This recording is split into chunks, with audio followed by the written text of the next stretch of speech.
Bonjour, comme vous le savez peut-être, j'ai ce site de guérison après une relation toxique qui s'appelle revivre.club.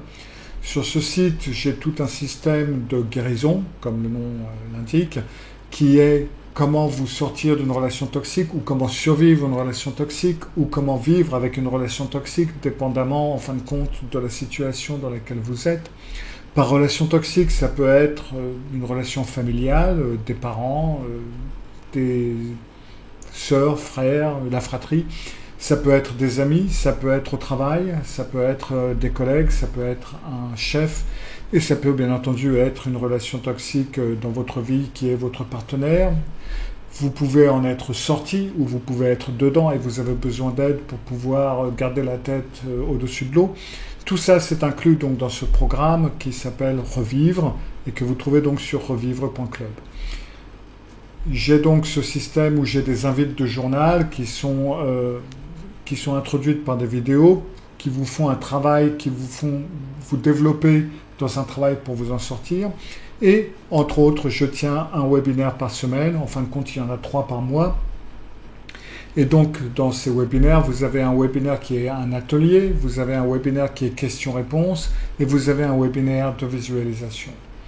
Je viens de tenir un webinaire d'atelier qui est justement où en êtes-vous dans votre principe de guérison, sur lequel je fais le point sur la guérison, le système de guérison, comment vous en sortir. Et donc, je vous en donne ici un extrait. Vous pouvez en voir une vingtaine de minutes sur un atelier qui dure 45 minutes, je crois. Mais, donc, je vous présente cet atelier, comme ça, vous pouvez peut-être en tirer quelque chose. Vous pourrez peut-être en tirer quelques bons conseils que vous pourrez utiliser. Ou alors, cela pourra vous inciter à aller visiter la page de guérison, le site de guérison, qui est donc revivre.club. Alors, bonjour et bienvenue à ce premier, en fin de compte, webinaire qui va être notre premier atelier.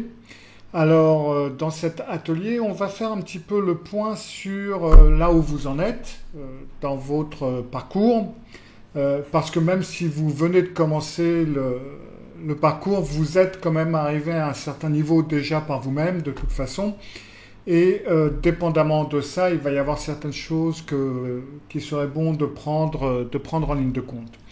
Et de plus, donc, je vais introduire les différents concepts que vous allez travailler pendant les invites de journal qui vont venir après ce webinaire, après cet atelier. Alors, pour commencer, il y a plusieurs niveaux là où vous pouvez vous trouver en tant que personne dans la situation. Vous pouvez ou bien être totalement sorti, c'est-à-dire que vous êtes sorti de là ou des relations narcissiques, quelles qu'elles soient, et vous êtes satisfait du résultat, tout se passe bien et vous êtes en adéquation avec vous-même, etc. Vous êtes peut-être ici juste pour faire des petits ajustements pour certaines choses, mais en gros, il n'y a pas de souci. Puis vous avez un peu moins bon, vous avez je suis sorti, mais je suis encore perturbé par tout ce qu'il y a, parce que je rumine certaines choses, il y a des trucs qui sont pas très clairs, il y a des choses que je comprends pas, il y a certaines choses que j'aimerais bien pouvoir expliquer mieux, que j'aimerais bien pouvoir gérer. Je peux toujours avoir des retours en arrière et des séquelles. Ça, c'est généralement une catégorie dans laquelle on trouve beaucoup de personnes. Il y a beaucoup de personnes qui ont été dans une relation narcissique ou qui sont sorties d'une relation narcissique ou bref, qui sont toujours un petit peu dans cette entre-deux. Ils sont sortis de la situation, mais il reste quand même pas mal de boulot à faire. Puis vous avez le fait, j'ai compris que je suis dans une relation narcissique ou qu'il y a une relation narcissique et c'est en cours. C'est-à-dire que vous n'êtes pas sorti de la relation, vous y êtes toujours, mais vous êtes prêt à en sortir, alors à trouver un autre travail ou à quitter la maison si c'est vos parents ou à quitter la relation. Vous avez les personnes qui vont dire j'ai parfaitement compris que je suis dans une relation narcissique, mais je reste. Parce que j'ai certains liens obligatoires, on a un enfant et je vais attendre qu'il ait 18 ans, ou on travaille ensemble, c'est à mon endroit de travail et c'est mon boss et je peux pas tout simplement quitter parce que sans ça je vais être obligé de déménager. Enfin bref, euh, il peut y avoir certaines raisons pour lesquelles vous pouvez parfaitement avoir compris le problème, mais vous êtes obligé de rester. Et là, dans ce cas-là, il va falloir apprendre à gérer la situation au quotidien parce elle va vous être imposée. Alors, vous pouvez être dans plusieurs niveaux à la fois. Par exemple, parce que les narcissiques, il n'y en a pas qu'un dans notre vie, malheureusement. Il y en a beaucoup, ils sont un petit peu parsemés un petit peu partout. Donc, vous pouvez parfaitement être sorti d'une relation et être perturbé. Par exemple, si vous avez été élevé dans une famille toxique, et puis donc vous êtes sorti de cette famille, mais il y a encore des trucs à travailler. Et puis à votre travail, vous avez 2 ou 3 narcissiques au boulot et que ben, vous êtes bien obligé d'y rester parce que pour l'instant vous pouvez pas pour une raison ou pour une autre. Donc vous pouvez avoir des relations multiples qui vont être à un niveau différent, donc qui vont demander un travail un petit peu différent pour chaque situation. Puis vous avez les personnes qui sont perturbées et bloquées. Et là, dans ce cas-là, en fin de compte, ça va être la situation dans laquelle on arrive avant de choisir de comprendre et de partir ou de comprendre et de rester, etc. On est perturbé parce qu'on a l'impression qu'il y a quelque chose qui ne va pas, mais on n'a pas encore mis les mots sur tout. Et il manque des concepts, il manque un soutien. Et on est un petit peu bloqué parce qu'on ne sait pas quelles sont nos possibilités, qu'est-ce que je peux faire, ou est-ce que c'est moi, où est-ce que c'est moi qui suis le problème et où est-ce que c'est l'autre qui est le problème, etc. Et puis enfin, il y a la personne qui est totalement dedans, oui, bon, ben, il est un peu spécial, mais c'est comme ça, ou elle est un peu spéciale, mais c'est comme ça, et je vois pas où est le problème. Je ne pense pas qu'il y en a trop de ce genre de personnes qui vont suivre ce programme, mais en théorie, ces personnes existent, bien entendu. Alors, maintenant que vous êtes dans le programme de guérison, la chose importante à comprendre, c'est que le programme de guérison, c'est pas seulement un but, mais c'est plutôt un développement. C'est-à-dire que la guérison, c'est quelque chose qui va arriver petit à petit, c'est un travail qui s'effectue, c'est un travail que vous faites avec vous-même. Et vous allez pouvoir voir et comprendre que vous allez guérir de certains points. Et puis en avançant, vous allez vous rendre compte qu'en fin de compte, il faut aussi guérir sur tel et tel point. Donc c'est tout un processus qui se développe. Et la guérison, c'est un développement personnel en fin de compte, qui peut vous aider à vous développer personnellement par rapport à d'autres choses que juste les relations narcissiques d'ailleurs. Donc, quand j'ai conçu ce programme, j'avais plusieurs idées en tête. Et donc, la première, c'était la façon d'éduquer les gens, de façon à ce qu'ils puissent reconnaître certaines situations. Parce que, comme je vous l'ai dit, les narcissiques, vous n'allez pas pouvoir les éviter. Donc, autant vous préparer à diverses rencontres. J'aimerais qu'on crée une communauté. Alors, j'ai la technique pour faire un forum dans lequel on va pouvoir participer, mais j'attends d'avoir plus de personnes dans le projet pour pouvoir faire une communauté, parce qu'une communauté de 5 ou 10 personnes, c'est pas vraiment encore une communauté. Le but va également être de partager certaines ressources, donc vous allez bien entendu avoir ces invités de journal, etc., comme je vous ai expliqué la dernière fois, mais il y a d'autres personnes qui peuvent faire des travaux intéressants, il peut y avoir des livres intéressants à lire, des musiques, pourquoi pas, des films, etc. Donc ça, je trouve que c'est important aussi de partager les ressources que l'on peut trouver, donc vous aussi, ça pas nécessairement vient de moi, parce que je ne peux pas tout savoir.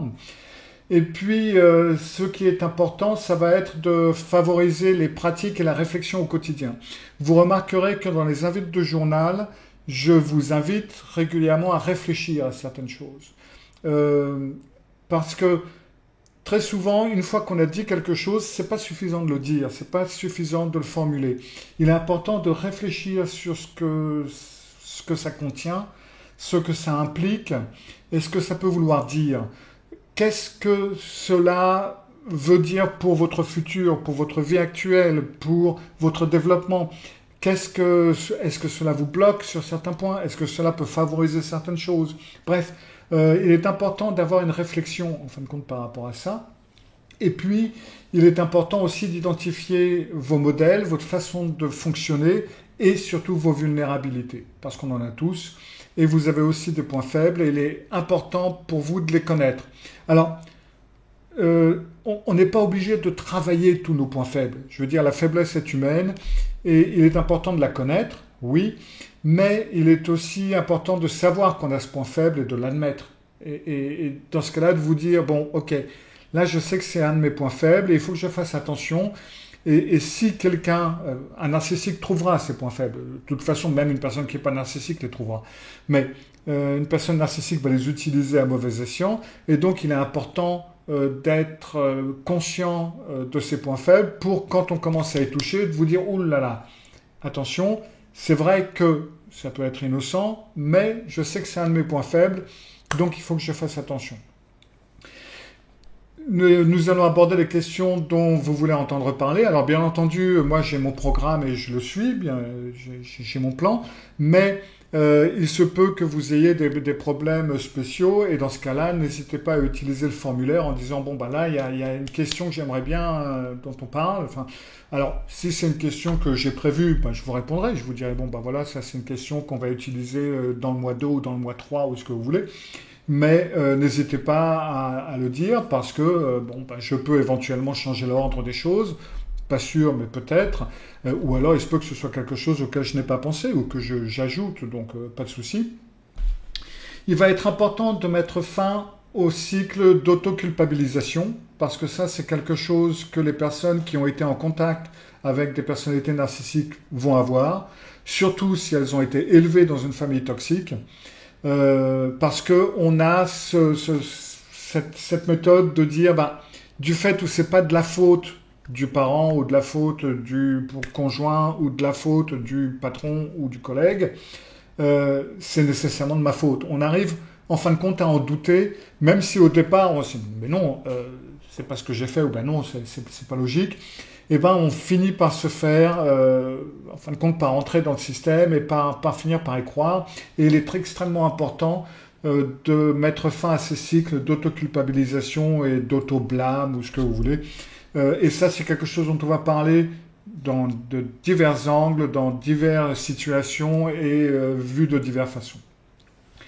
Il est important de favoriser ce qu'on appelle l'autocompassion parce que les personnes qui ont été en contact avec dans une relation narcissique, en fin de compte, vont se juger très durement. Dans certains cas, on va dire, mais j'ai quand même été vraiment con.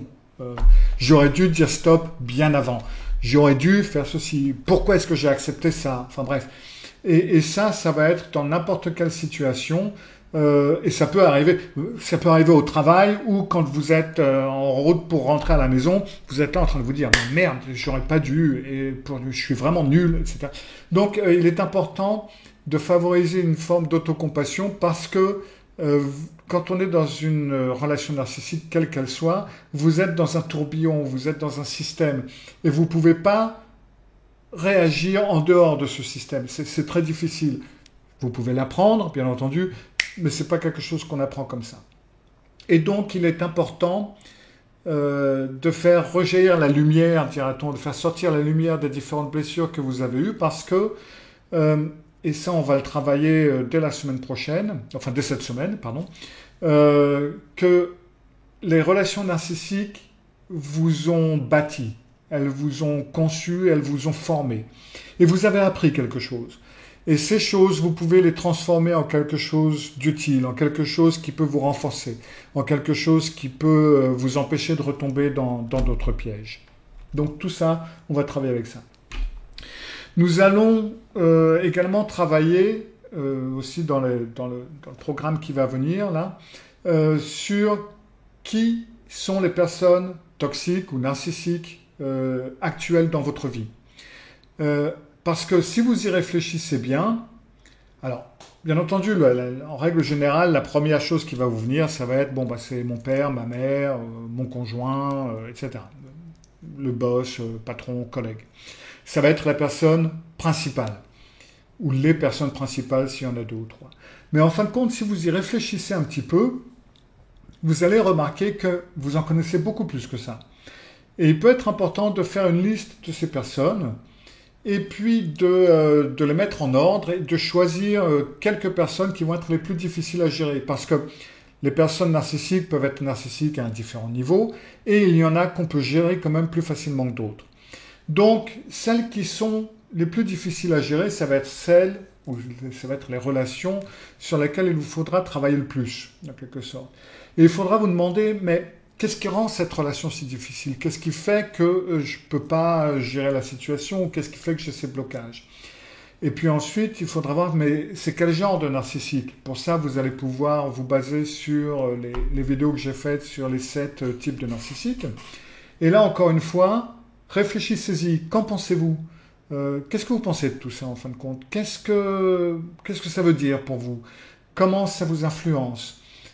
Comment est-ce que ça vous gêne? Comment est-ce que ça peut vous mettre de mauvaise humeur? Comment est-ce que ça peut vous influencer psychologiquement parlant? Depuis combien de temps êtes-vous dans cette relation? Et puis, qu'est-ce qui a fonctionné en termes de communication dans ce domaine? Parce que si vous y réfléchissez, vous allez pouvoir voir qu'il y a eu des périodes où vous avez pu gérer la communication et d'autres périodes où ça n'a pas fonctionné, où vous n'avez pas pu le gérer. Donc, essayez de tirer les leçons et les forces de ces choses-là.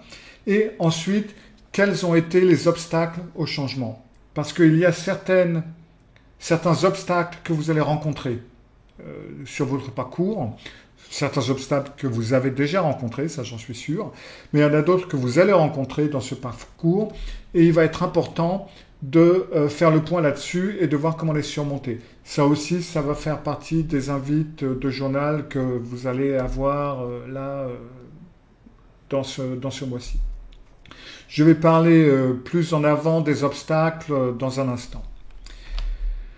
Après, chose importante aussi, ça va être qui ont été ces personnes toxiques les plus percutantes dans votre vie. Donc vous prenez les personnes qui ont été les plus importantes et lesquelles ont été les plus percutantes. Et comment est-ce qu'elles vous ont façonné? Parce que les personnes narcissiques, que ce soit, alors si c'est des parents, un parent ou des parents, il est sûr que ça vous a façonné puisque vous avez été élevé là-dedans, ils vous ont pris quand vous aviez quelques jours. Donc c'est sûr que là, ça vous a façonné. Mais vous pouvez voir que si vous avez eu une relation narcissique avec un conjoint, des fois vous pouvez vous-même être une personne élevée dans une famille tout à fait normale, sans souci, et vous entrez vous n'avez pas trop de problèmes spéciaux, de confiance en vous, etc.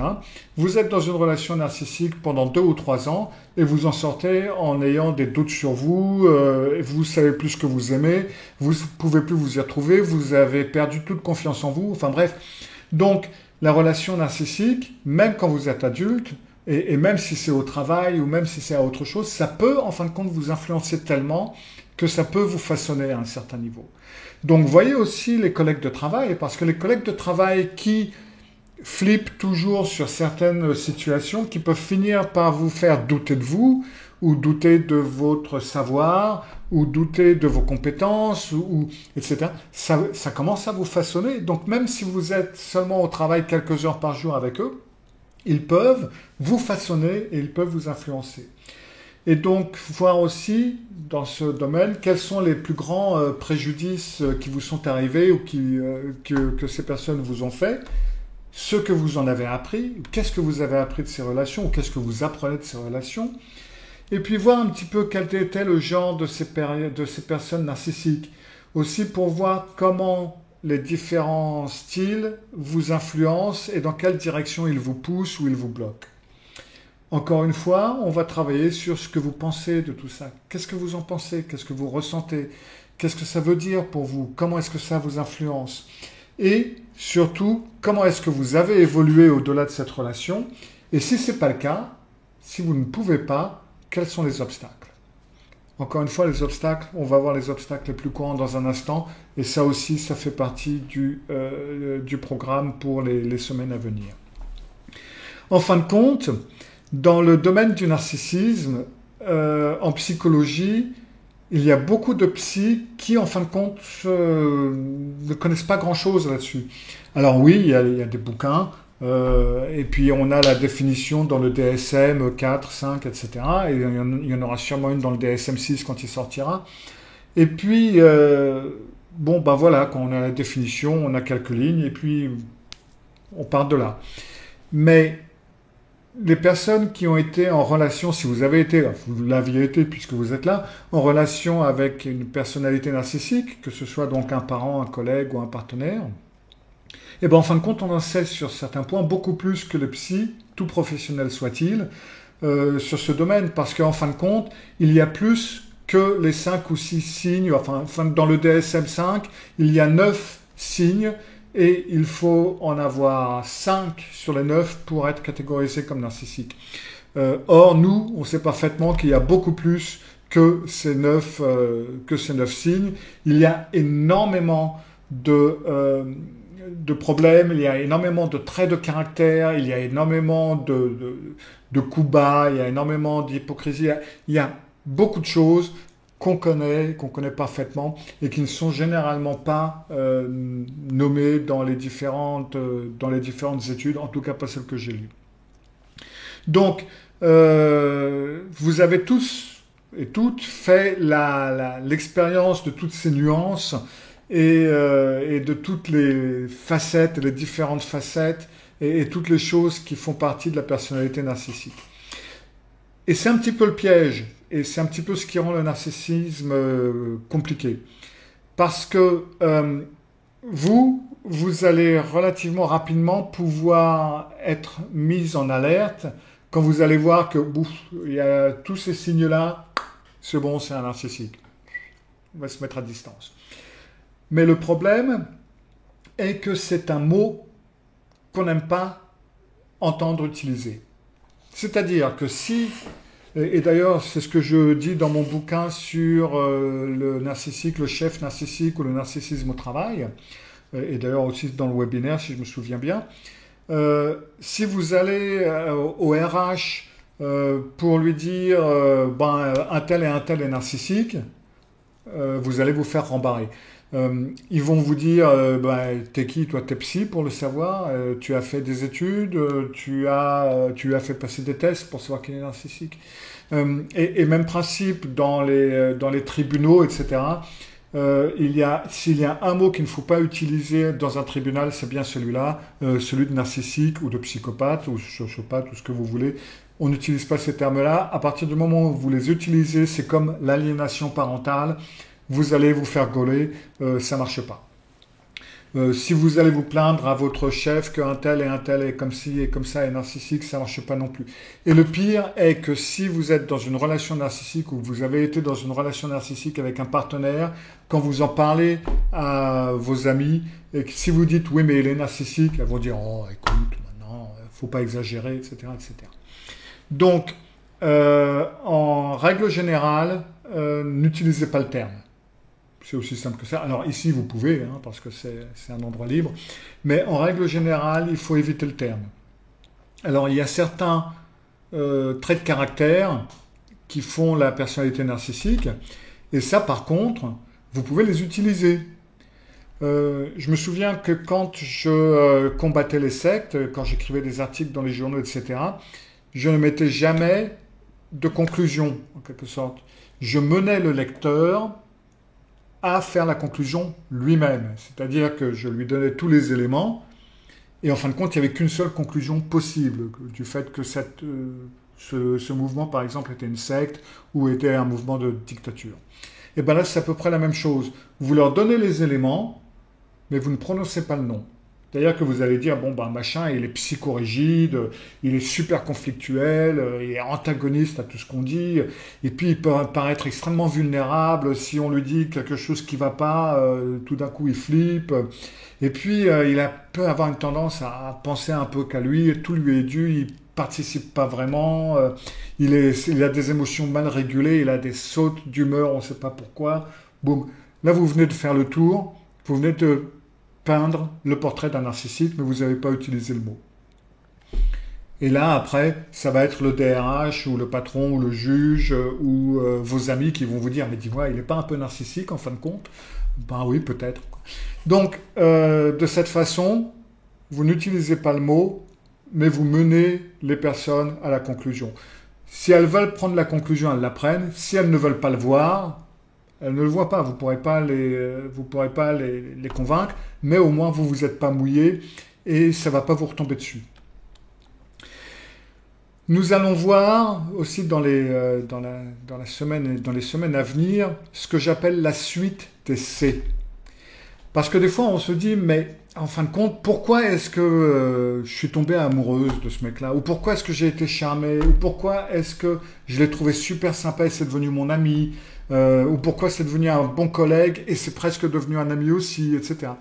Et bien en fin de compte, c'est ce que j'appelle la suite des C. Ça va être une personne qui a du charme, elle a du charisme, beaucoup de charisme. C'est une personne qui donne l'impression d'avoir confiance en elle. Voilà. Et puis, elle est curieuse. Et ça, c'est l'un des pièges les plus dangereux. Et celui-là, tout le monde tombe dedans. Cette personne va être curieuse de vous.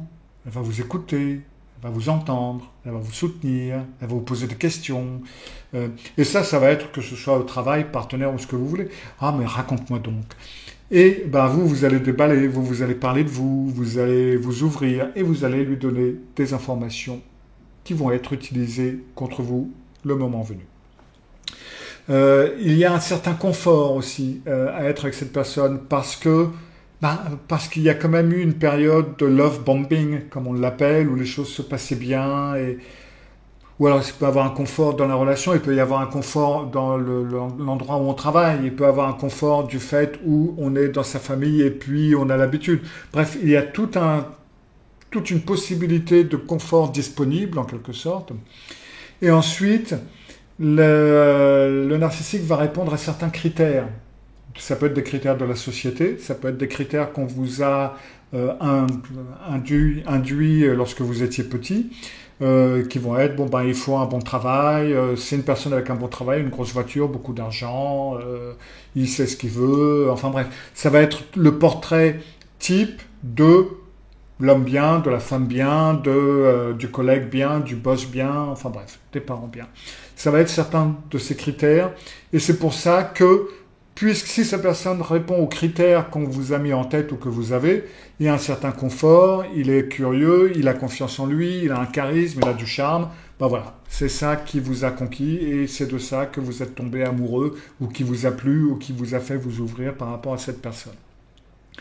Une fois dans la situation, après, ce qui devient compliqué, c'est quand on veut sortir et qu'on ne peut pas. Il y a des choses qui vous retiennent dans la situation, qui vous retiennent dans la relation. Alors, il peut y avoir des choses, bien entendu, qui sont tout à fait concrètes, comme si c'est vos parents, vous n'avez pas 18 ans, vous ne pouvez pas partir, là, il n'y a pas le choix. Mais il peut y avoir d'autres choses qui sont plus ténues, qui vont vous retenir dans la relation, même en fin de compte, si vous ne voulez pas y être. C'est-à-dire que vous pouvez être parti de la maison, vous avez quitté vos parents par exemple, ou vous avez quitté votre partenaire ou ce que vous voulez, mais vous continuez à y croire ou vous continuez à espérer. Et l'espoir, c'est justement l'un des sables mouvants. Vous vous dites, ça y est, peut-être qu'ils ont compris. Ou peut-être que... Parce que la personne narcissique va bouger, elle va pas toujours être la même, elle va pas toujours avoir du dédain envers vous. Des fois où elle va vous faire penser à une petite vieille qui vient de se faire piquer son sac à main, quoi. Elle peut être très vulnérable. Donc, vous pouvez vous dire, voilà, il y a l'espoir que ça va peut-être reprendre. Il y a l'espoir que, en fin de compte, il a peut-être compris ou elle a peut-être compris. Donc cet espoir, c'est quelque chose qui va vous retenir dans une relation, qui va faire que vous ne pouvez pas couper les ponts ou que même si vous avez coupé les ponts, vous n'allez pas tout à fait les brûler derrière vous. Il y a la culpabilité, bien entendu, parce que ça c'est surtout par rapport à des parents ou par rapport à la famille ou par rapport à un narcissique vulnérable, par exemple, qui peut faire pitié. On peut se dire, oh la vache, quand même, le pauvre. Donc là, vous avez la culpabilité, vous avez la pitié, puis vous avez la peur. Et ça va beaucoup être la peur de la solitude. Parce que les relations narcissiques prennent beaucoup de temps. Elles prennent beaucoup de temps et beaucoup d'énergie. Ça va être beaucoup de SMS, beaucoup de mails, beaucoup de messages WhatsApp, beaucoup de présence. Et ça va être que, quelle que soit la relation narcissique dont on parle, il va y avoir un lien très fort, presque, peut-être pas toujours de contrôle, mais presque. Ce qui fait que tout d'un coup, si vous coupez ce lien, si vous coupez tout, ben vous êtes seul. Et ça peut paraître très long, les journées, quand vous avez eu l'habitude d'avoir eu un contact quasi constant avec quelqu'un. Et tout d'un coup, vous ne savez plus quoi faire de vos journées, et tout d'un coup, la peur et les angoisses peuvent vous prendre parce que tout d'un coup, vous vous sentez seul. Ça peut être par amour, tout simplement parce que vous aimez cette personne. Le problème est que les personnes narcissiques, elles n'aiment personne à part elles, et que vous, c'est pas le cas si vous ne l'êtes pas, et donc vous ne l'êtes pas puisque vous êtes ici. Et dans ce cas-là, vous avez quand même des sentiments pour cette personne et l'amour, ça disparaît pas comme ça. Quand on aime quelqu'un, on aime quelqu'un. Et donc, ça peut être très difficile de se débarrasser de ça et ça peut être très difficile de couper les ponts à cause de ça. Et enfin, vous avez le manque d'information, tout simplement. Parce que on ne sait pas vraiment ce que c'est que la personnalité narcissique, on ne sait pas vraiment qu'est-ce qu'on peut y faire, on ne sait pas si on peut y faire quelque chose, quoi faire, comment réagir, etc. Donc il y a tout un manque d'information qui peut faire que ça nous retient dans la relation. Aussi un manque d'informations tout à fait concret comme si je divorce, est-ce que je peux trouver un endroit où habiter, est-ce que j'ai le droit de faire ceci, est-ce que j'ai le droit de faire cela, enfin bref. Après il y a aussi des problèmes légaux qui peuvent se greffer là-dessus. Lorsque vous êtes dans une relation narcissique, cela va avoir un impact sur plusieurs côtés de votre personnalité, sur plusieurs parties de votre personnalité.